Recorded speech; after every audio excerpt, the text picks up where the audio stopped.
కిషోర్, వినయ్, వీణా రాణి, కావ్య ఆన్లైన్లో పరిచయం అయ్యి కొద్ది కాలంలోనే మంచి స్నేహితులు అయ్యారు. కిషోర్ విదేశాల్లో ఉంటాడు. పేరుకు భారతీయుడే గాని పుట్టు బుద్ధెరిగి భారతదేశం చూడలేదు అతను. కిషోర్ ఒక రైటర్. వినయ్కి photography hobby. Veena Rani classical dancers. కావ్యకు పురాతన ఆలయాలు, కోటలు వంటివి చూడడం, పురాతన వస్తువులు సేకరించడం హాబీ.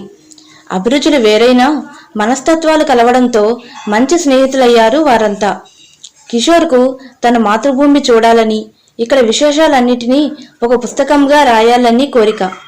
చివరికి అందరూ కలిసి భారత యాత్ర చేయాలని నిర్ణయించుకున్నారు. కిషోర్ విదేశాల నుండి భారత్కు వచ్చాడు ఆ యాత్ర కోసం.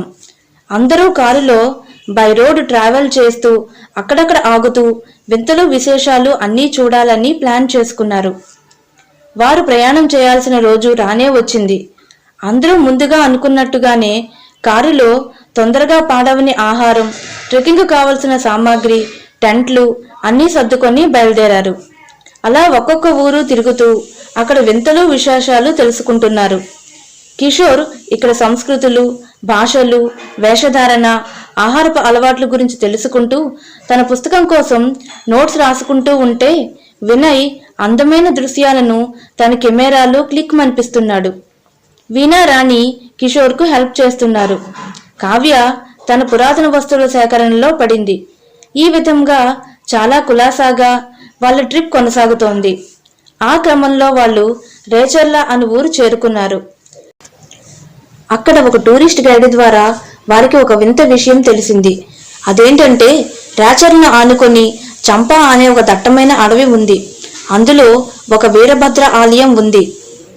అక్కడ సువర్ణరేఖ అనే పేరు గల ఒక తీగ మొక్కకు 12 సంవత్సరాలకు ఒకసారి, అది నిండు పౌర్ణమి నాడు సువర్ణరేఖ పుష్పాలు పుష్పిస్తాయి. ఆ పుష్పాలు చంద్రకాంతితో సమానమైన కాంతితో మెరిసిపోతూ ఉంటాయి. వాటి పరిమళం చాలా దూరం వరకు విస్తరిస్తుంది. తెల్లవారేసరికి ఆ పుష్పాలు వాడిపోతాయి. సరిగ్గా ఆ పుష్పాలు వికసించే సమయంలోనే వీరభద్ర ఆలయంకి సమీపంలోని మడుగులోని నీరు గురుత్వాకర్షణ శక్తికి వ్యతిరేకంగా పైకి లేచి శివలింగాకృతి దాల్చి కొన్ని సెకండ్లు అలా ఉంటుందట. కానీ ఈ విషయాలన్నీ నిజమో అబద్ధమో ఎవరికీ తెలీదు. ఎందుకంటే ఆ దృశ్యాన్ని ఇంతవరకు ఎవరు కళ్ళతో చూడనే లేదు. సాహసించి ఎవరైనా వెళ్ళినా తిరిగి రావట్లేదు. ఎందుకంటే చంప చాలా దట్టమైన అడవి. క్రూర మృగాలకు, విషసర్పాలకు నిలవు. వాటి విషం కళ్ళల్లో పడిందా వెంటనే కళ్ళు పోతాయి.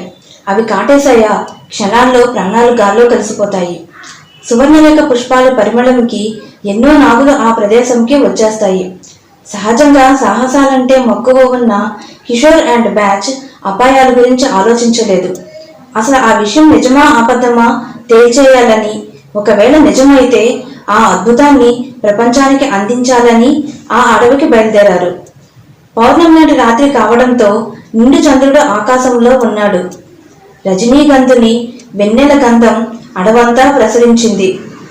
ఇదే కాబోలు అడవి కాచిన వెన్నెల అంటే అని అనుకోకుండా ఉండలేకపోయారు వారందరూ. నిండు పున్నమి వెన్నెల్లో చూడడానికి 2 కళ్ళు చాలన్నట్టు ఉంది ఆ అడవి. ఎంత అందంగా ఉందో అంత భయంకరంగా కూడా ఉంది ఆ అడవి. చీకటి పడుతున్న కొద్దీ వారిలోనూ కాస్త భయం మొదలైంది. కాళ్ళు నేల మీద పెడుతున్నారో పాముల మీద పెడుతున్నారో కూడా తెలియటం లేదు. ఆ వీరభద్ర ఆలయం ఎక్కడుందో ఎంత వెతికినా కనిపించటం లేదు. చేతిలో టార్చ్ లైట్లు, మొబైల్ లైట్లు ఉన్నా ఆ వెలుగు సరిపోవటం లేదు. నడిచి నడిచి అందరికీ అలసట వచ్చేస్తోంది. సరిగ్గా అప్పుడే జరిగింది ఒక భయంకర సంఘటన. దేని మీద అడుగేశారో ఏమో గాని వారంతా ఒక్కసారి పాతాళం అంత లోతున్న లోయలోనికి పడిపోయారు. కిషోర్కి పడిపోతున్న సమయంలో చెట్టు కొమ్మ ఒకటి అందింది. దాన్ని పట్టుకొని వేలాడాడు. అలా ఎంతసేపు వేలాడాడో కూడా తెలియలేదు. చేతులు పట్టు తప్పుతున్నాయి, కళ్ళు మూతలు పడుతున్నాయి. తన స్నేహితులు ఏమయ్యారో తెలియలేదు. కాసేపటికి మెలకువ వచ్చి చూస్తే ఇందాక పట్టుకున్న చెట్టు కొమ్మ నుండి జారి కింద ఉన్న గుబురు మొక్కల మధ్య ఇరుక్కుపోయి ఉన్నాడు. నెమ్మదిగా జేబులో చెయ్యి పెట్టి టార్చ్ లైట్ తీసి కిందకు వేసి చూశాడు. కింద బండరాళ్ల మీద తన స్నేహితులు చెల్లాచెదురుగా పడి ఉన్నారు. నెమ్మదిగా కిందకు పాక్కుంటూ వెళ్ళాడు. అప్పటికే కిషోర్కి ఒక చెయ్యి విరిగిపోయింది. విరిగిన చెట్టు కొమ్మ ఒకటి బలంగా మోకాలి కింద భాగంలో దిగబడిపోయింది. ఒళ్లంతా గాయాలు, రక్తాలమయం. పళ్ళ బిగువున నొప్పిని భరిస్తూ కాలిలో దిగబడిపోయిన చెట్టు కొమ్మను బలవంతంగా బయటకు లాగాడు. ఆ క్షణంలో అతను చేసిన ఆర్తనాదం ఆ చీకటిలో, ఆ నిశ్శబ్దంలో భయంకరంగా ప్రతిధ్వనించింది. చెట్ల మీద ఉన్న పక్షులు భయపడి ఎగిరిపోయాయి. కిషోర్ పాక్కుంటూ తన స్నేహితులు ఉన్న దగ్గరికి వెళ్ళాడు. టార్చ్ లైట్ వినయ్ ముఖం మీద వేయగానే చిన్నగా మూలిగాడు. వీణా, రాణి, కావ్య స్పృహలో లేరు, కానీ ప్రాణాలతోనే ఉన్నారు. కిషోర్కి ఏం చేయాలో అర్థం కాలేదు. వారందరినీ ఎలా రక్షించాలి, పైకి ఎలా తీసుకువెళ్ళాలి? అప్పుడే కిషోర్కి ఒక విషయం గుర్తుకు వచ్చింది. వాళ్ళు కిందకి పడిపోయే ముందు అక్కడ ఒక పెద్ద మర్రి చెట్టు పెద్ద పెద్ద ఊడలతో ఉంది.